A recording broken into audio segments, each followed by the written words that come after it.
6 boirenses integran a directiva da recentemente constituída Asociación de Xubilados de Boiro. Presidida por Manuel Velo, nace cun obxectivo principal, a construción dunha residencia no municipio. Porque temos unha necesidade, unha residencia tremenda. E creamos a Asociación de Xubilados, foi aprobada oficialmente en todos os organismos e ademais presentado no Concello de Boiro para que colabore con nós.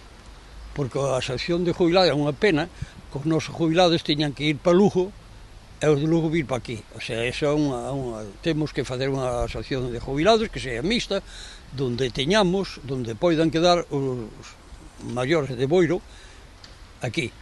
E además non é cousa só dos jubilados de agora, como a miña edad, non? Por exemplo, senón que é as futuras generacións van a ser vellos tamén.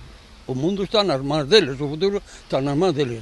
A xuventude debe luchar para hoxe, para que os seus abuelos, os seus pais teñan unha residencia en Boiro, que é unha vergonza que non se teña, porque ademais Boiro ten unhas condicións urbanísticas mellor que ningún.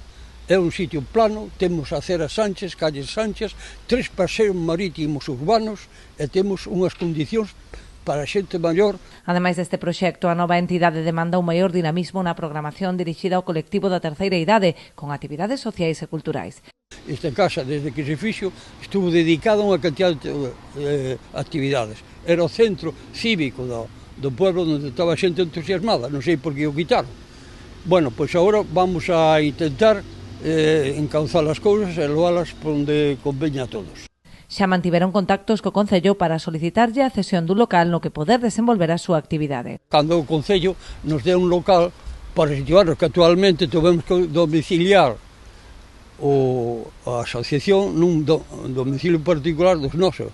Nós, porque solicitamos ao Concello non nos deron, aí hai varias asociacións, pero nós non nos deron. Estamos pendientes que nos den un sitio como os demais, porque este poboeiro non é para nós solo,